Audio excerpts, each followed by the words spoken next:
Dice el salmista en el Salmo 119:57, mi porción es el Señor. He dicho que guardaré tus palabras. Tu presencia supliqué de todo corazón. Ten misericordia de mí según tu palabra. Acompáñenme en oración. Bendito Padre, venimos suplicando tu presencia en medio de nosotros. Lo hacemos de todo corazón y clamamos, Señor, para que conforme a tu misericordia, tú nos ayudes a comprender tu mensaje. Tu palabra, Señor, es verdad y tu palabra es útil para perfeccionarnos. Pero sin tu ayuda no hay nada que podamos hacer. Por eso hoy venimos suplicando tu ayuda, tu presencia, tu guianza y disponiendo todo nuestro corazón para lo que tú quieres hablar a nosotros por medio de tu bendita palabra. A ti sea la gloria, hoy y siempre, en Cristo Jesús. Amén. Amén. Es un gozo estar nuevamente reunidos por la gracia de Dios para estudiar su palabra. Y hoy, domingo 23 de agosto del 2020, estaremos dando ahora sí inicio a la carta de Pablo a los Efesios. La semana pasada fue un panorama general de la carta y hoy empezaremos a estudiarla versículo por versículo. He titulado este mensaje Santos y Fieles. Efesios capítulo 1, versículos 1 y 2, santos y fieles. El Señor Jesucristo, en lo que se conoce como la oración sacerdotal, dijo en Juan 17, 14 al 17, yo les he dado tu palabra y el mundo los aborreció, porque no son del mundo, como tampoco yo soy del mundo. No ruego que los quites del mundo, sino que los guardes del mal. No son del mundo, como tampoco yo soy del mundo. Santifícalos en tu verdad, tu palabra es verdad. Debemos hacernos la siguiente pregunta: ¿cómo pueden o cómo podemos los cristianos vivir en el mundo sin ser del mundo? Existen dos extremos. Refugiarse en un lugar completamente aislado de todo y de todos, algo así como los conventos o inclusive las mismas congregaciones, o mezclarse a tal grado con su entorno que no se distingan. Muchos de nuestros conflictos como cristianos surgen de nuestro fracaso para reconocer que somos ciudadanos de dos reinos y que mientras estemos en este mundo tendremos que enfrentar este dilema. Tendemos por un lado a seguir con pasión a Cristo, pero alejarnos del mundo. O por otro lado a involucrarnos tanto en el mundo que olvidamos que somos ciudadanos del cielo. Pero no es ninguno de esos extremos lo que Jesús pide en oración al Padre, sino que seamos guardados del mal mientras vivimos en este mundo, siendo santificados, es decir, apartados en la verdad de su palabra. ¿Cómo nos apartamos o distinguimos del mundo sin dejar el mundo? Por medio de perseverar en la palabra de Dios. Es a través de ella que el Señor nos revela su voluntad y nos da a conocer los recursos que nos ha otorgado para vivir de acuerdo con esa voluntad. El apóstol Pedro lo pone en palabras muy claras en 2 de Pedro, capítulo 1, versículos 3 y 4. 2 de Pedro 1, versículos 3 y 4. Diciendo, como todas las cosas que pertenecen a la vida y a la piedad nos han sido dadas por su divino poder, mediante el conocimiento de aquel que nos llamó por su gloria y excelencia, por medio de las cuales nos ha dado preciosas y grandísimas promesas, para que por ellas llegaseis a ser participantes de la naturaleza divina, habiendo huido de la corrupción que hay en el mundo a causa de la concupiscencia. Todo lo necesario para vivir la vida cristiana se nos ha otorgado, de tal forma que no tengamos que extraernos completamente de este mundo para vivir una vida que agrade a Dios. Y es esa precisamente la oración de Pablo en Efesios capítulo 1, versículos 17 al 19. Efesios 1, del 17 al 19. Pablo ora diciendo,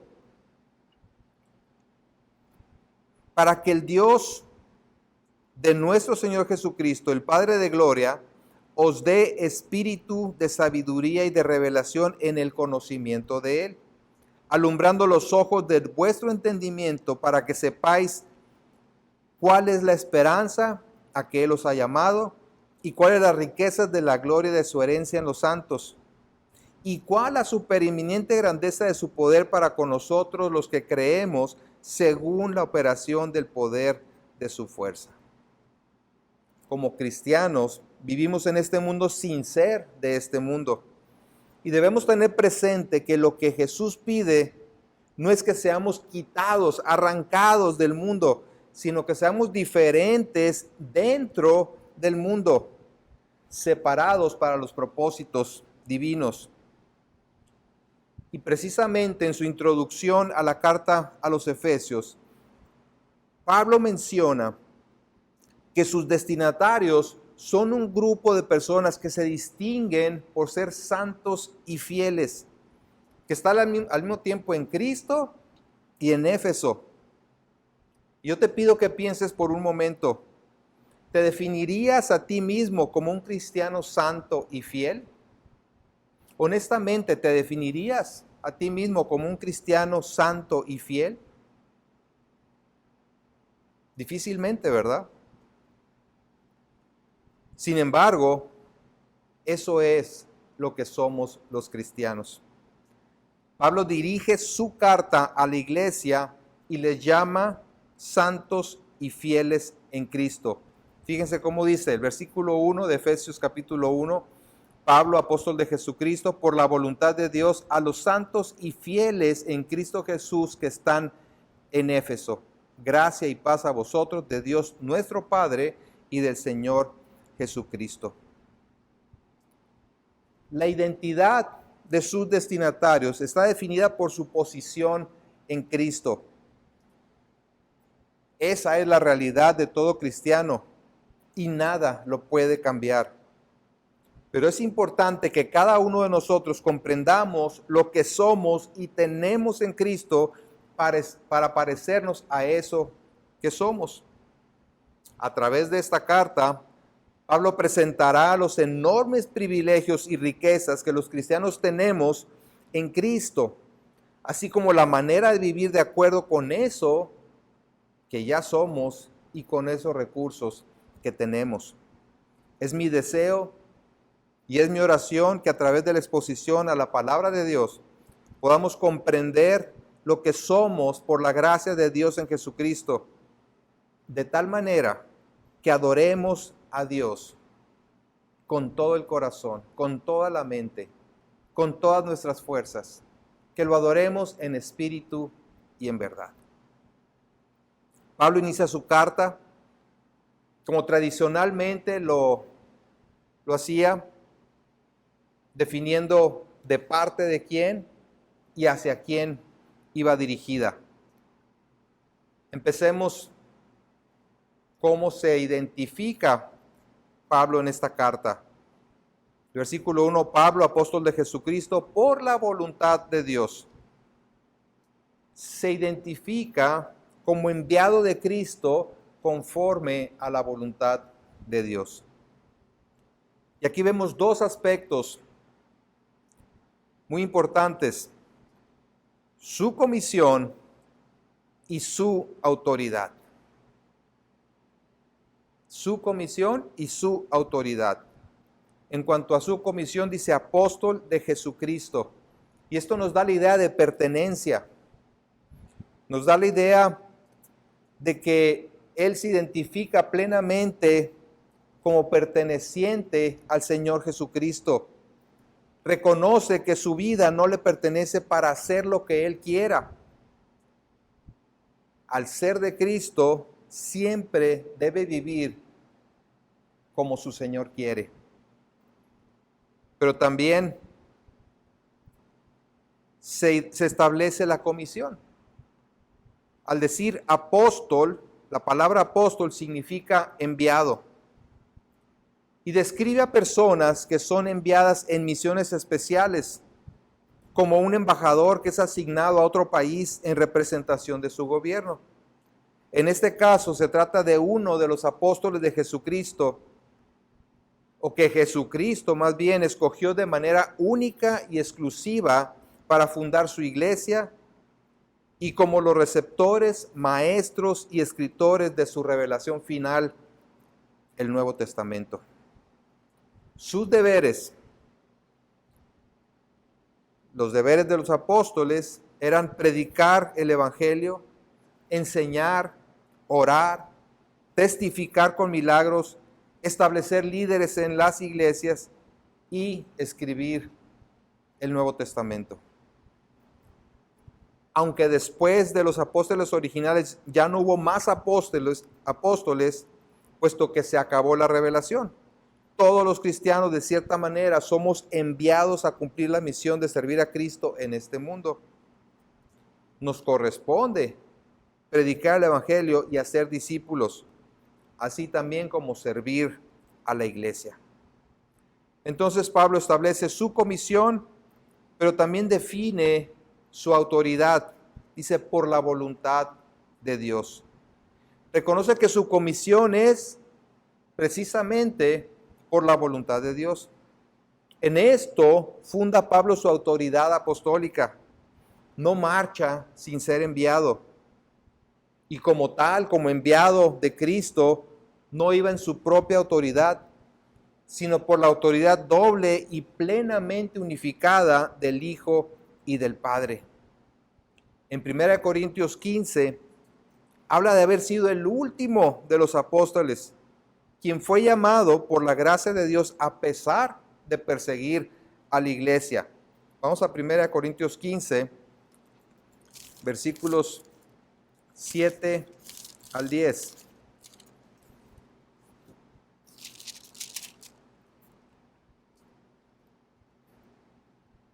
Dice así, 1 Corintios 15, del 7 al 10, después apareció a Jacobo, después a todos los apóstoles, y al último de todos, como a un abortivo, me apareció a mí.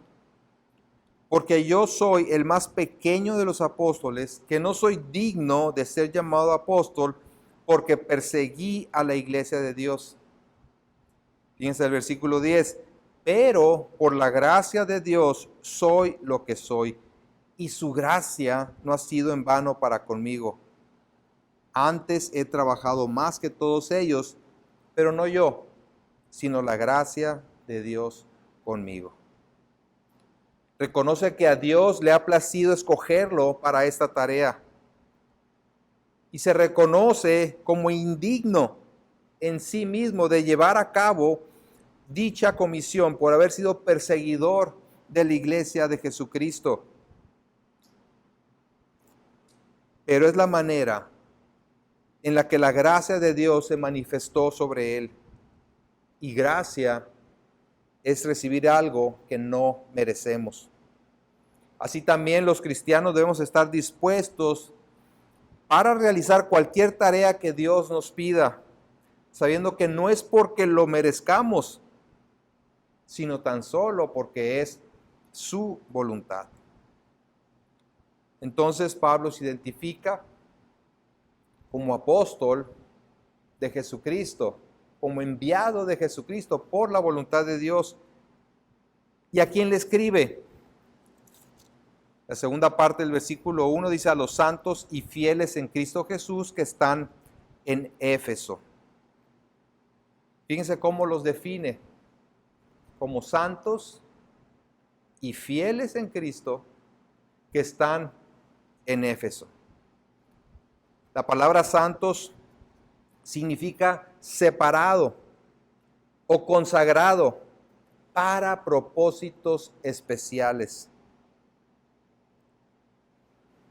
Específicamente para el servicio a Dios.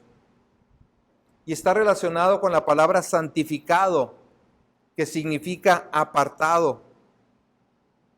En aquel entonces se les llamaba santos porque habían sido apartados para pertenecerle a Él. La expresión fue primero utilizada para el pueblo de Israel como la nación santa, pero se extendió a toda la comunidad internacional cristiana que es el Israel de Dios. Así que cuando se dirige a los santos, no se refiere a alguna élite espiritual dentro de la congregación, una minoría de cristianos muy piadosos, sino a todo el pueblo de Dios, sea en Éfeso o sea en Mexicali. Cuando un pecador confía en Cristo como su Salvador, pasa a estar en Cristo y por lo tanto ha sido santificado. Hebreos capítulo 10. Hebreos capítulo 10, versículo 10, establece lo siguiente. Hebreos 10:10 dice, en esa voluntad somos santificados mediante la ofrenda del cuerpo de Jesucristo hecha una vez para siempre. Somos santificados mediante la ofrenda del cuerpo de Jesucristo hecha una vez para siempre. ¿Cuántas veces? Una sola vez. Él es el Cordero de Dios que quita el pecado del mundo. Y en el versículo 14 dice, porque con una sola ofrenda, nuevamente con una sola ofrenda, la ofrenda de sí mismo, hizo perfectos para siempre a los santificados. Dos palabras bien importantes aquí, perfectos y santificados. Hizo completos, hizo justos a los que fueron separados para Él. Los que han creído en Jesucristo como su Salvador han sido santificados, hechos perfectos para siempre. No hay más condenación para los que están en Cristo. Han sido purificados, lavados de sus pecados. Es la fe en la persona y obra de Cristo lo que nos hace santos y nunca nuestro comportamiento o nuestros logros. Esta es la posición del creyente por estar en Cristo. Y mientras esté en el mundo, irá creciendo en santidad para parecerse cada vez más a eso que ya es en Cristo. Fíjense lo que dice 1 de Juan capítulo 3, versículos 2 y 3. 1 de Juan 3, versículos 2 y 3. Y voy a leer desde el 1. Dice, mirad cuál amor nos ha dado el Padre para que seamos llamados hijos de Dios. Por esto el mundo no nos conoce, porque no le conoció a Él. Amados, ahora somos hijos de Dios y aún no se ha manifestado lo que hemos de ser. Pero sabemos que cuando Él se manifieste, seremos semejantes a Él, porque le veremos tal como Él es. Y todo aquel que tiene esta esperanza en Él, se purifica a sí mismo, así como Él es puro. Es decir, la manera de dar evidencia de ser santo es que existe una purificación continua, una santificación en la vida del creyente. No permanece igual que cuando se convirtió, sino que por exposición a la palabra de Dios y en el poder del Espíritu Santo, obrando en él, va siendo transformado cada vez más a la imagen de Cristo. Eso es lo que se conoce como santificación progresiva.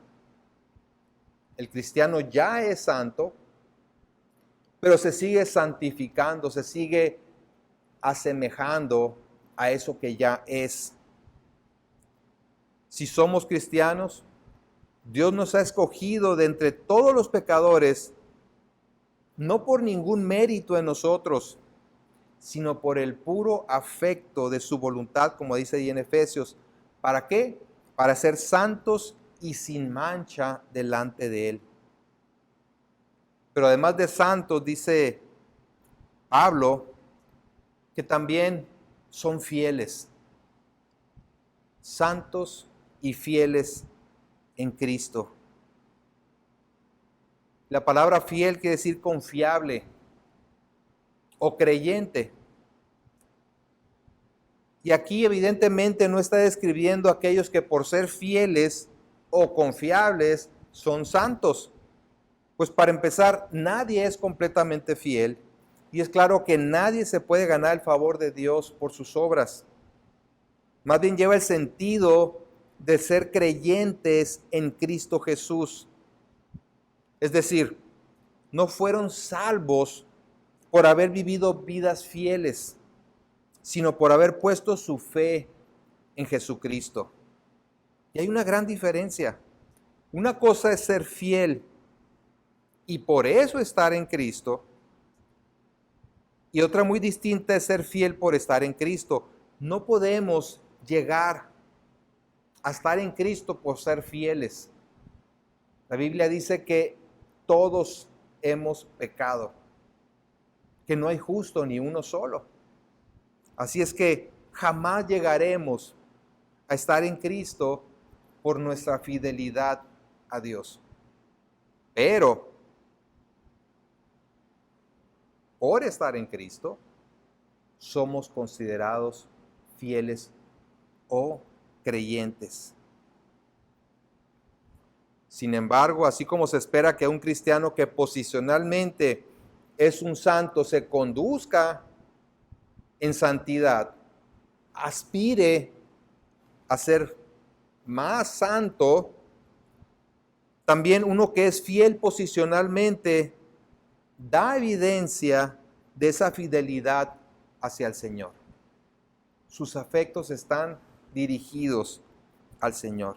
Su voluntad está para con Él.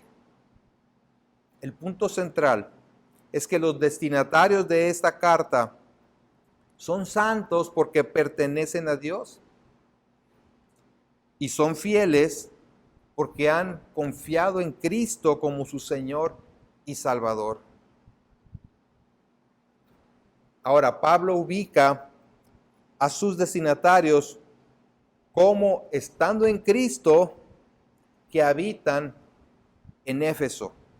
Regresando ahí al versículo 1, dice Pablo, apóstol de Jesucristo, por la voluntad de Dios, a los santos y fieles en Cristo Jesús que están en Éfeso. Es decir, él se dirige a los cristianos ubicándolos en dos hogares, por llamarlo así. Residen al mismo tiempo en Cristo y en Éfeso. Y ciertamente todos los cristianos somos santos y creyentes que vivimos al mismo tiempo en Cristo y en el mundo terrenal, o en los lugares celestiales, como dice, y en la tierra. Estar en Cristo es estar personal y vitalmente unido a Él, como las ramas están unidas a la vid. Y por lo tanto, también unidos al cuerpo de Cristo. Es imposible ser parte del cuerpo sin estar relacionado tanto con la cabeza, que es Cristo, como con los demás miembros. Pero los cristianos no solamente a los que se dirige Pablo estaban en Cristo, sino que los ubica en un lugar físico, que es en Éfeso. Algunos de los manuscritos más antiguos no incluyen la referencia a Éfeso, lo cual ha llevado a algunos a pensar que en realidad era una carta originalmente destinada tal vez a la Odisea, Y otros argumentan que era una carta circular, una carta que iba dirigida a varias iglesias de Asia, donde Éfeso ciertamente era la capital de la provincia romana y una ciudad muy influyente y sumamente pagana además. Lo importante aquí es que es una carta dirigida particularmente al pueblo gentil asentado en una región muy difícil, una región sumamente pagana, nada muy diferente de nuestra situación actual. Warren Wiersbe, un comentarista, dice: el creyente en realidad opera en dos esferas, la humana y la divina, la visible y la invisible. Físicamente está en la tierra en un cuerpo humano, pero espiritualmente está sentado con Cristo en la esfera celestial, y es esta esfera celestial la que provee el poder y la dirección para su vida terrenal. No perdamos de vista esto, es importantísimo. Dice, es esta esfera celestial donde reside el creyente en Cristo, la que provee el poder y la dirección para su vida terrenal. Si perdemos de vista eso, vamos a dar tumbos aquí en la tierra. Continúa diciendo y dando el ejemplo de un presidente. Dice, un presidente no está siempre sentado en su escritorio, pero la silla presidencial representa la esfera de su vida y su poder. No importa dónde se encuentre, sigue siendo presidente, porque solo él tiene el privilegio de sentarse en aquella silla. Del mismo modo sucede con el creyente. No importa dónde se encuentre en esta tierra, está sentado en los lugares celestiales con Jesucristo. Y esta es la base de su vida y de su poder como cristiano. Esto nos habla de que los cristianos vivimos, como ya mencioné, en dos esferas, la terrenal y la espiritual, la humana y la divina. Están en Cristo y en Éfeso, o podríamos decir en Cristo y en Mexicali, o en cualquier lugar donde tú te encuentres. Jesucristo dijo que estamos en el mundo, pero no somos del mundo. Y Pedro afirma que somos extranjeros y peregrinos en esta tierra, es decir, estamos aquí, pero vivimos de manera diferente al resto del mundo. En 1 de Pedro 2, versículos 11 y 12,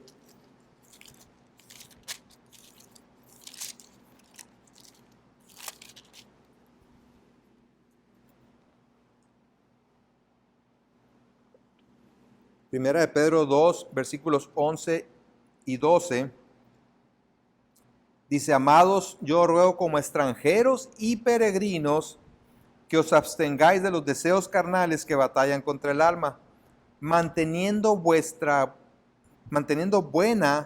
vuestra manera de vivir entre los gentiles, para que en lo que murmuran de vosotros como de malhechores, glorifiquen a Dios en el día de la visitación, al considerar vuestras buenas obras. Y en Filipenses 3:20 dice, mas vuestra ciudadanía está en los cielos, de donde también esperamos al Salvador, al Señor Jesucristo. Nuestra ciudadanía está en los cielos. Es una realidad, aunque actualmente seguimos estando en este cuerpo y en este mundo.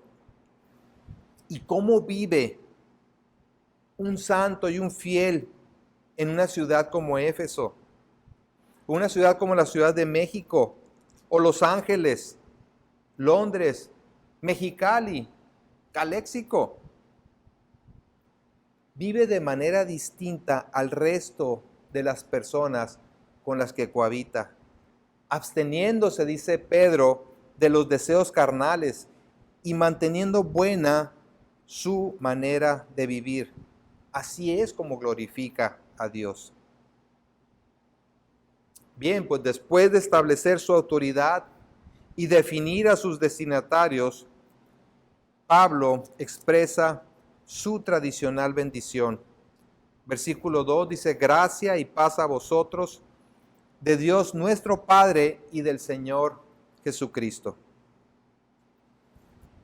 Aunque este era un saludo común entre los cristianos de la iglesia primitiva, tiene un gran significado, ya que es por la gracia de Dios que podemos tener paz con Él y disfrutar de la plenitud de sus bendiciones. Y yo agregaría otro significado muy importante, que es el nombre de nuestra iglesia: gracia y paz.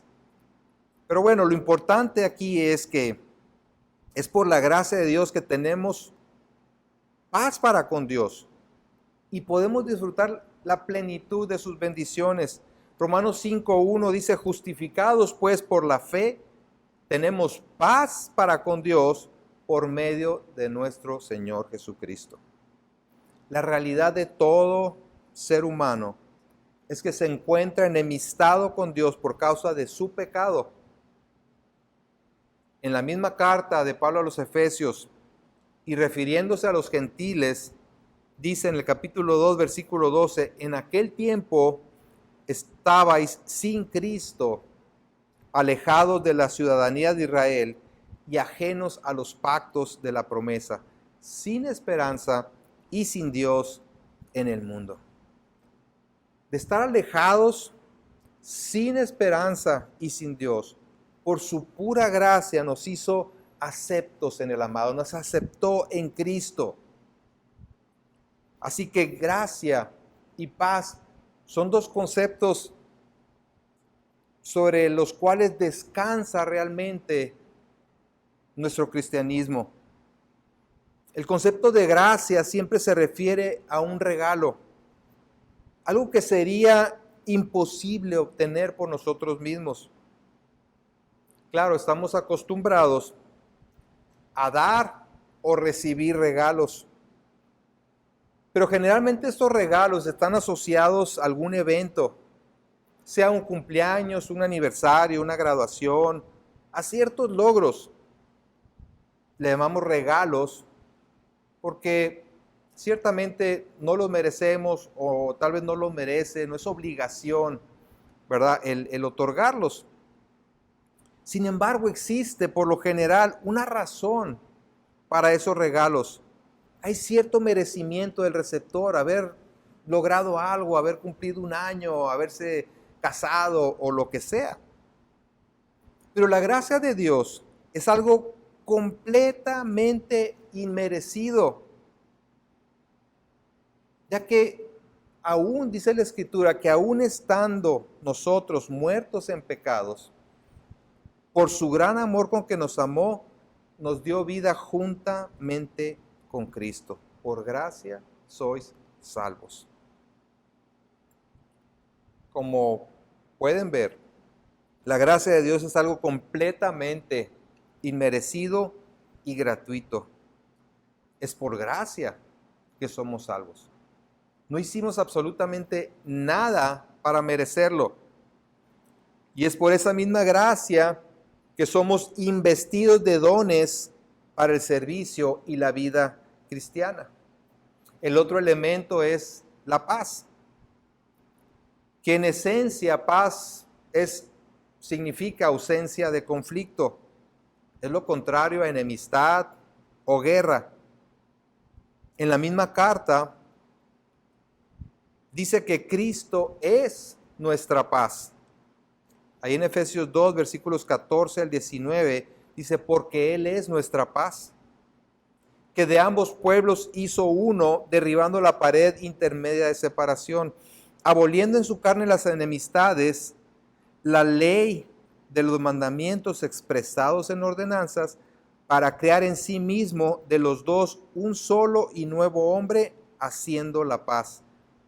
Y mediante la cruz, versículo 16, y mediante la cruz reconciliar con Dios a ambos en un solo cuerpo, matando en ella las enemistades. Y vino y anunció las buenas nuevas de paz a vosotros que estabais lejos y a los que estaban cerca. Porque por medio de él, los unos y los otros tenemos entrada por un mismo espíritu al Padre. Así que ya no sois extranjeros ni advenedizos, sino conciudadanos de los santos y miembros de la familia de Dios. Habla de reconciliación por medio del Evangelio, o como le llaman, las buenas nuevas de paz. Es por medio del sacrificio de Cristo en la cruz que hemos sido reconciliados con Dios, y como un solo cuerpo y familia tenemos entrada o acceso al Padre. Más adelante en el capítulo 6, versículo 15, ahí mismo de Efesios dice, las buenas nuevas las denomina el Evangelio de la paz. El Evangelio de la paz. Así que si queremos un resumen conciso de las buenas nuevas que se anuncian en toda la carta, gracia y paz sería una excelente frase. Ahora, paz no solamente se refiere a la ausencia de conflicto. Se origina en el término shalom del hebreo, que implica todo aquello que contribuye al mayor bienestar de la persona. Así que al desear gracia y paz, Pablo está deseando que los oyentes de su carta disfruten de todas las bendiciones que Dios les ha otorgado por su gracia en Jesucristo. Ciertamente esta gracia y paz tienen su origen en Dios el Padre y han sido otorgadas a los cristianos por mediación de Jesucristo, nuestro Señor y Salvador. Tal vez nuestro saludo no debería ser tanto el típico ¿qué tal? ¿Cómo estás? A menos que realmente queramos saber cómo está la persona. Más bien deberíamos decir gracia y paz.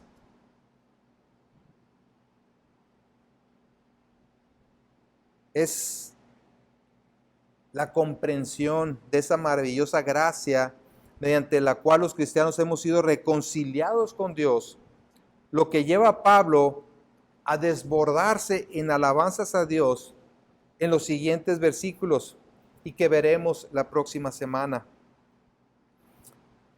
Ahora, a manera de aplicación, veamos lo siguiente. Pablo se presenta como un enviado de Jesucristo por la voluntad de Dios.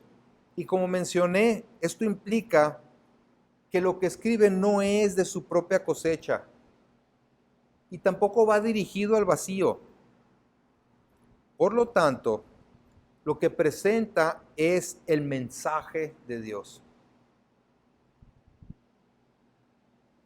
Presenta la palabra de Dios para ser conocida, comprendida y puesta en práctica por su iglesia.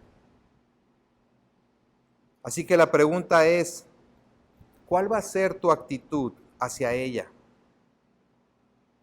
¿Cuál es tu actitud normal hacia la palabra de Dios, hacia la Biblia?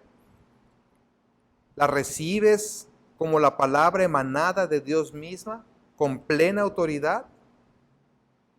¿O la escuchas con reservas, seleccionando solamente aquello que te conviene?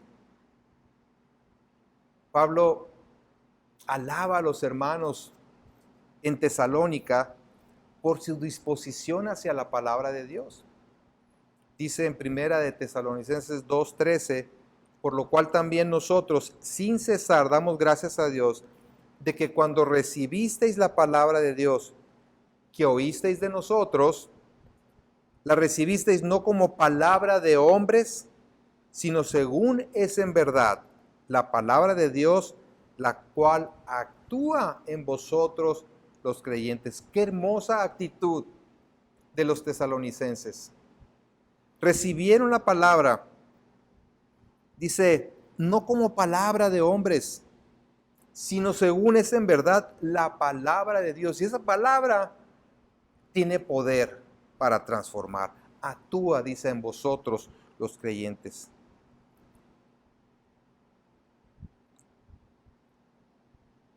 Como enviado de Jesucristo, por la voluntad de Dios, Pablo escribe esta carta a los santos y fieles en Cristo.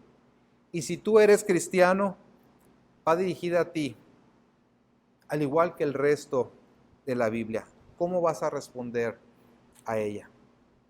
En segundo lugar, vimos que está dirigida a santos y fieles. Eso es lo que somos por la gracia de Dios. Y por lo tanto nos corresponde vivir conforme a lo que somos. ¿Te habías visto tú como un creyente santo? Si estás en Cristo, eso es lo que eres. Y en la medida que lo sepas y lo creas, podrás vivir cada vez más de acuerdo a la voluntad de Dios. Vivir como santos significa guardar la unidad del cuerpo de Cristo, cosa que tratará más adelante Pablo en la carta a los Efesios, así como andar en santidad y pureza, amándonos unos a otros, sometidos a la voluntad de Dios y resistiendo las acechanzas del diablo. Por nuestra unión con Cristo, Dios nos ha separado para vivir de manera distinta al mundo. Ahí mismo en Efesios 2:10 dice, porque somos hechura suya. Fíjense, no es porque vamos a hacer, es porque somos hechura suya, creados en Cristo Jesús para buenas obras, las cuales Dios preparó de antemano para que anduviésemos en ella. Aún las buenas obras en las que andamos por estar en Cristo es algo que Dios ha preparado para que andemos en ese camino.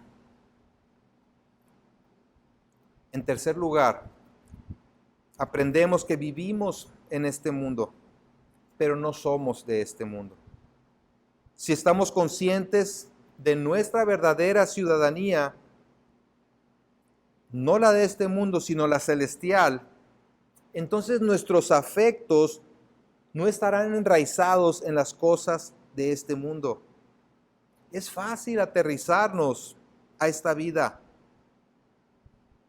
Las relaciones nos jalan, las posesiones, los logros, las atracciones que este mundo ofrece.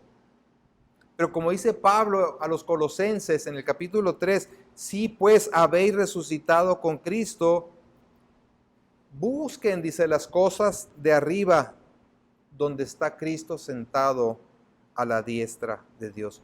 Pongan la mira en las cosas de arriba, no en las de la tierra.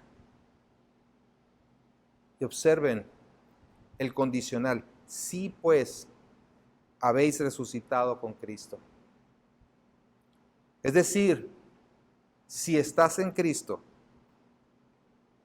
si estás en Él, debes poner tus afectos, tus objetivos en las cosas de arriba y no en las de la tierra. Esa es la clave para no vivir angustiado por todo lo que pasa en este mundo. Este mundo pasará,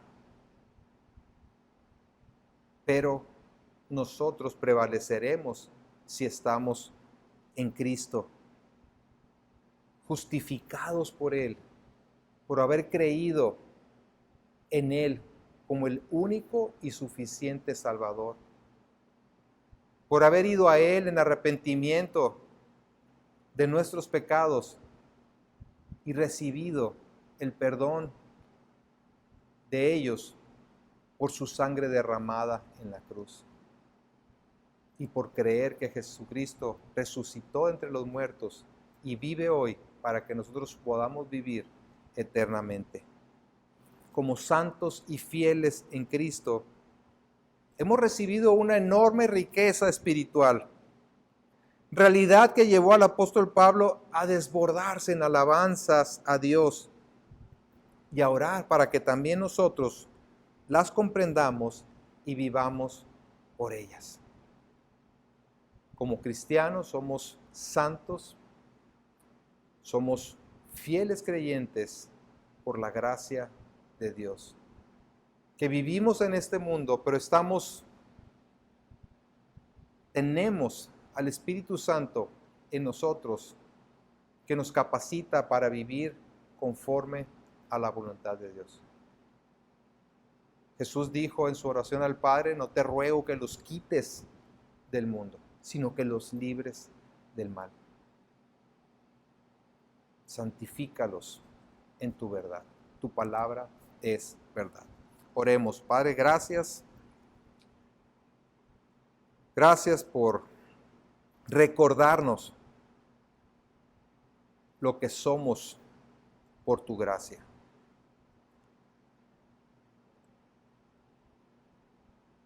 Qué fácil es perderlo de vista. Olvidar eso que tú has hecho en nosotros cuando por gracia tuya creímos en Jesucristo como nuestro Señor y Salvador. Una nueva criatura.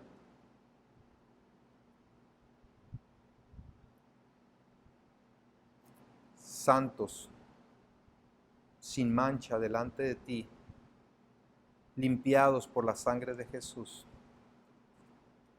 Oh Señor, que recordemos esto de tal manera que podamos vivir a la luz de eso que ya somos y de todos los recursos que tenemos en ti para poder vivir una vida que a ti te agrade y llevar mucho fruto para tu gloria y honra. Yo te ruego también por aquellos que no estando en Cristo, hoy tu Espíritu Santo pone convicción de pecado en ellos y en arrepentimiento van delante de ti para pedirte perdón, reconociendo su incapacidad para presentarse delante de ti sin mancha y la suficiencia de Jesucristo para limpiar sus pecados por medio de su sangre derramada en la cruz. Dale, Señor, conforme a tu misericordia, nueva vida, esa nueva vida en Cristo para que puedan disfrutar no solamente de la vida eterna, sino de todas las riquezas que tú nos has otorgado en Cristo para vivir en el aquí y en el ahora y para tener la esperanza de la vida eterna. Alabamos y bendecimos tu nombre, Señor, porque eres bueno, porque tu misericordia nos ha alcanzado en Cristo Jesús. Amén. Amén. Dios les bendice. Que la gracia y la paz de Dios estén sobre ustedes.